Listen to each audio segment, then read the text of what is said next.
Je suis Valda Saint-Val, j'interviens au compte du web journal Les Échos du Congo-Brazzaville. Ça concerne le panafricaniste Kémy Séba. Il avait une conférence de presse avec M. Gavi et la presse également a eu des difficultés. On a dispersé la conférence de presse et M. Kémy Séba a été expulsé manu militari. Est-ce à dire que le Congo est devenu un pays en mal de liberté d'expression?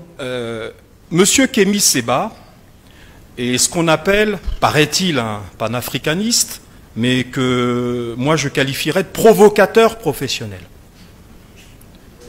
Provocateur professionnel.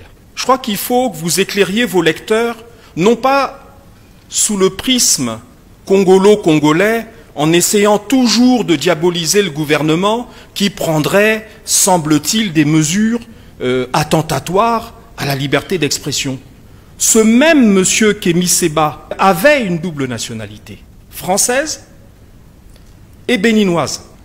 Quand vous êtes national d'un pays et que vous critiquez la politique diplomatique, militaire et sécuritaire de votre pays dont vous avez le passeport, cela montre déjà le type d'individu auquel nous avons affaire, d'abord.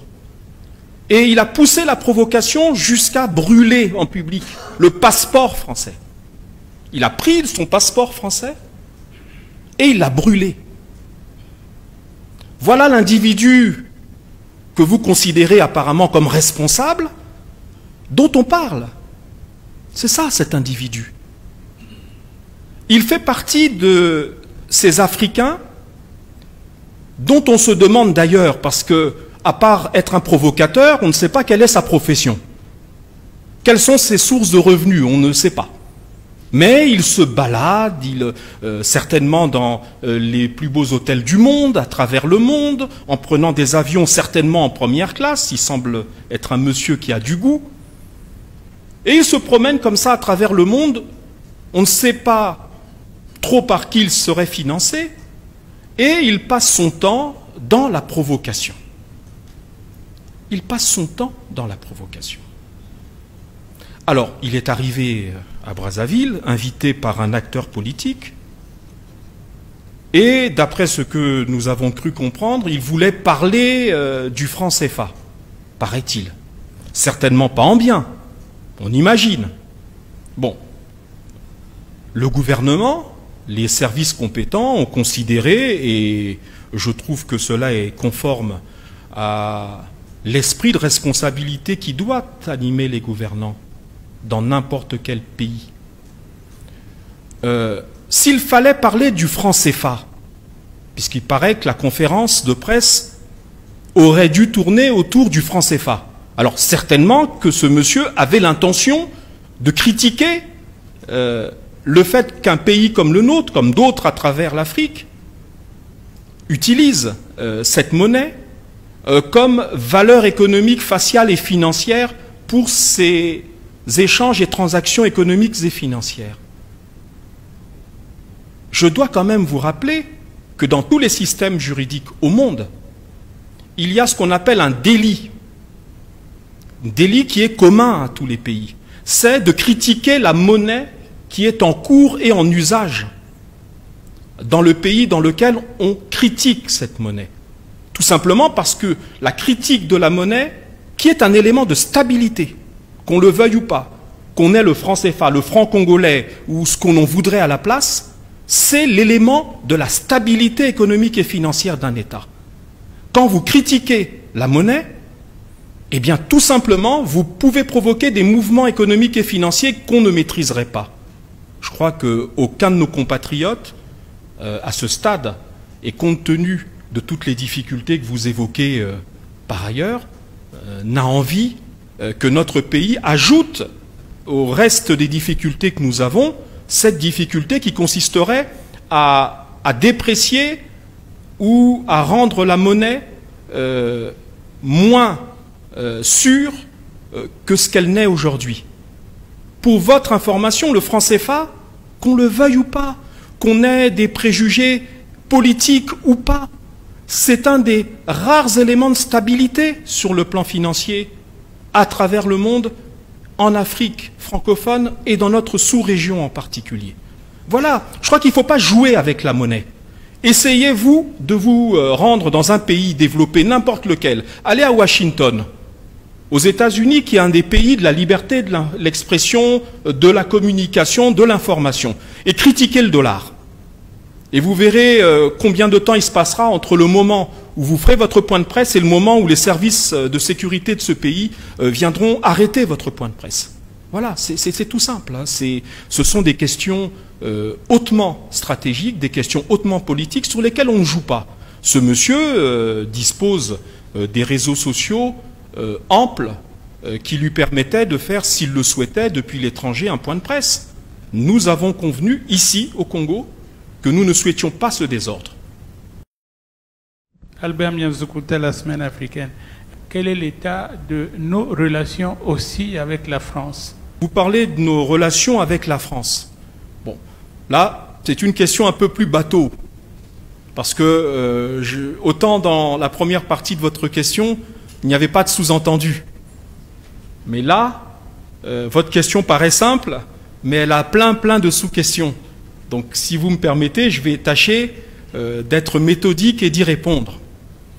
Quel est l'état des relations avec la France? L'état des relations avec les autorités françaises, la France en général, l'état de nos relations est excellent, comme il a toujours été. Nous avons, dans le cadre de nos relations d'État à État, des thèmes, des éléments d'échange, de coopération qui vont justifier une prochaine visite d'État, c'est-à-dire le plus haut niveau diplomatique, comme vous le savez, en matière de visite. Une visite d'État du président de la République qui était prévue en France il y a quelques jours, mais comme vous le savez, il y a eu du côté du président de la République un malheur personnel qui a justifié et motivé le report de cette visite d'État. Je souligne bien le mot visite d'État. Les informations dont je dispose sont les suivantes, c'est que les deux parties, c'est-à-dire la partie française et la partie congolaise, sont en train d'explorer les dates qui pourraient être retenues d'un commun accord entre les deux pays pour cette visite d'État attendue par les deux gouvernements, par les deux pays. Donc, sur le plan diplomatique, nous pouvons considérer qu'il n'y a aucun nuage qui obscurcit le ciel de nos relations. Par contre, et c'est pour ça que j'ai dit que votre question avait plusieurs sous-entendus.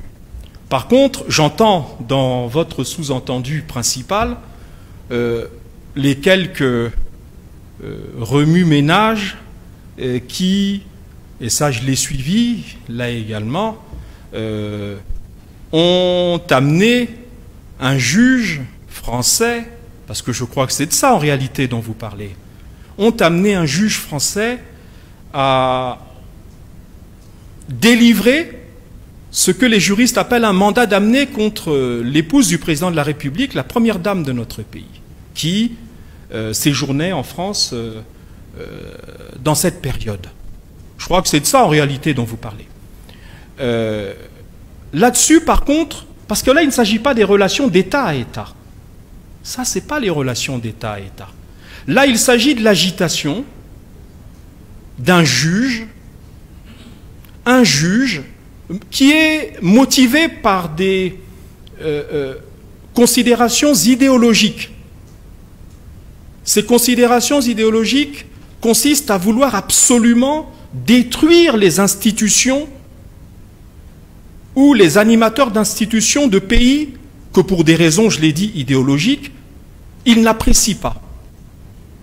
Il s'appelle, ce juge, le juge Tournaire, Serge Tournaire, qui a délivré ce mandat d'amener. Alors, là, nous sommes, et le président de la République, le Premier ministre l'ont rappelé, dans une démarche vexatoire, une démarche d'agression qui est en violation des dispositions qui relèvent de la Convention de coopération et d'entraide judiciaire qui lie nos deux pays depuis 1975, c'est-à-dire 50 ans exactement. Parce que si vous voulez entendre quelqu'un, cette convention prévoit des mécanismes, des procédures, et notamment un mécanisme connu qui s'appelle la commission rogatoire. Alors ce monsieur ne délivre pas de commission rogatoire, on ne sait pas s'il a pisté, il a mis des gens qui lui disent au coin de la rue, voilà, il y a la première dame du Congo qui est arrivée à tel endroit, allez, on va délivrer un mandat d'amener. C'est ce que nous appelons des procédures qui tendent à vouloir humilier avec des procédures vexatoires et des procédures qui tendent à vouloir, quelque part, abîmer nos institutions et abîmer notre État. Parce que nous sommes un État indépendant. Ce juge, puisque nous parlons de cela, M. Tourner, est un habitué. Il est un habitué de ce que je qualifierais d'extrémisme de gauche sur le plan judiciaire. S'il a décidé, avec quelque part la passivité de certaines institutions là-bas, de détruire les institutions françaises ou ceux qui les ont incarnées, c'est leur problème, ce n'est pas le nôtre.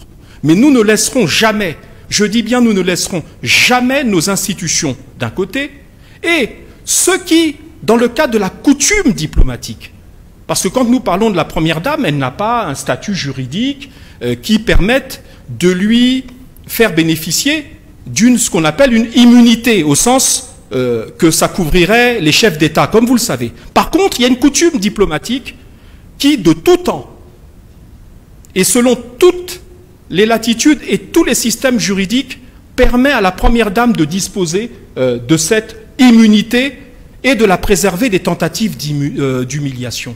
C'est cela la réalité.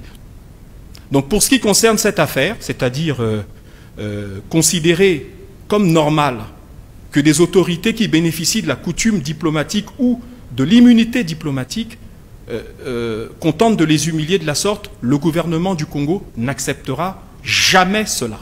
Et ce combat qui est celui que nous menons depuis une bonne quinzaine d'années sur la pseudo-affaire des biens mal acquis, ce combat se poursuivra pied à pied, bataille après bataille, mais le Congo ne cédera pas parce que céder, c'est céder sa souveraineté.